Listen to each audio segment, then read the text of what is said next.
त्यसैगरी हाम्रो 46 नम्बरमा रहेको छ प्रुभ दैट प्रमाणित गर्नुहोस् cos 2a divided by 1 plus sin 2a equals to 1 minus tan a divided by 1 plus tan a. सबैभन्दा सुरुमा हामी LHS लिन्छौं. LHS equals to के हुन्छ भन्दा cos 2a divided by 1 plus sin 2a. अब हामीलाई के थाहा छ भन्दाखेरि cos 2a equals to cos square a minus sin square a हुन्छ. हो हामी यो फर्मुला युज गर्छौं भने के हुने हो त cos square a minus sin square a divide by यहाँ चाहिँ हामी के फर्मुला युज गर्छौं भन्दाखेरि 1 को साटो 1 इक्वल्स टु हामी के लेख्छौं sin square a plus cos square a लेख्छौं. sin square a plus cos square a plus अब sin 2a को फर्मुला के हो भन्दा 2 sin a cos a हो. त्यसैगरी हामी लेख्छौं 2 sin a cos a लेख्छौं.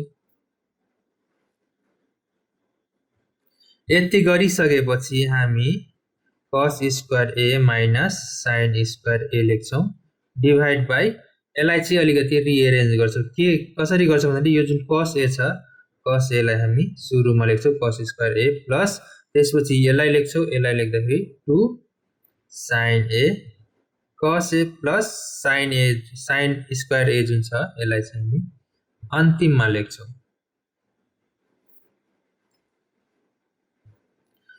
अब हामी के गर्छौं भन्दा यो जुन cos square a minus sin square a जुन छ नि यो चाहिँ के फर्ममा छ त a square minus b square को फर्ममा छ भनेपछि यसलाई हामी के लेख्छौं a plus b a minus b लेख्छौं.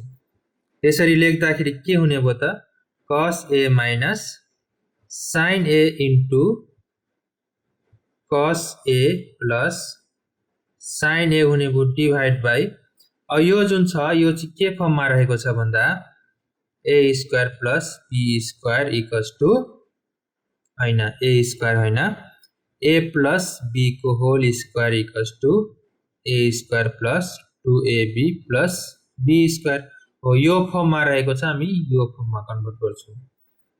त्यसरी कन्भर्ट गर्दाखेरि चाहिँ cos a plus sin a को होल स्क्वायर हुने भयो. त्यसैगरी cos a minus sin a into cos a plus sin a divided by cos a plus sin a cos a plus sin a. अब यो दुईटा के हुने भयो क्यान्सल हुने भयो. बाँकी के बच्यो त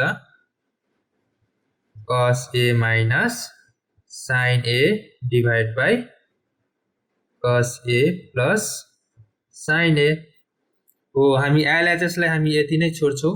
अब हामी RHS लाई सल्भ गर्छौं. RHS लाई सल्भ गर्दाखेरि हाम्रो RHS कति छ त RHS रहेको छ.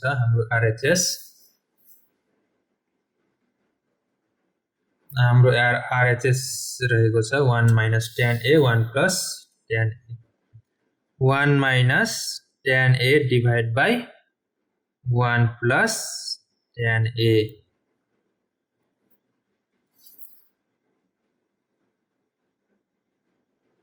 अब यसलाई सिम्पली के गर्छौं 1 minus tan a equals to के फर्मुला हुन्छ त tan a equals to sin a divided by cos a हुन्छ भने हामी sin a divided by cos a लेख्छौं डिवाइड बाइ पुरो divide by 1 plus sin a by cos a लेख्छौं cos a equals to 1 minus नलेखेर अब हामी के गर्छौं त एलसीएम लिन्छौं cos a एलसीएम लिन्छौं. cos a एलसीएम लिँदा cos a minus sin a हुने भयो. त्यसैगरी मुनि पनि हामी cos a एलसीएम लिँदाखेरि cos a plus sin a हुने भयो. त्यसैगरी अब डिभाइड फर्ममा रहेको छ, यसलाई मल्टिप्लाई फर्ममा कन्भर्ट गर्दाखेरि cos a minus sin a divide by cos a into multiply फर्ममा कन्भर्ट गर्दा मुनिको चाहिँ के हुन्छ त, माथि आउँछ भनेपछि cos a divide by cos a plus sin a, cos a र cos a के हुने हो, क्यान्सल हुने हो, बाँकी कति बस्यो त cos a minus sin a divide by cos a plus sin a भनेपछि RHS इक्वल्स टु कति निस्क्यो त cos a minus sin a divide by cos a plus sin a भनेपछि LHS इक्वल्स टु कति निस्क्यो cos a minus sin a divide by cos a plus sin a भनेपछि यो त्यो दुईटै के छ त, सेम छ, सेम भएको कारणले LHS equals to RHS prove.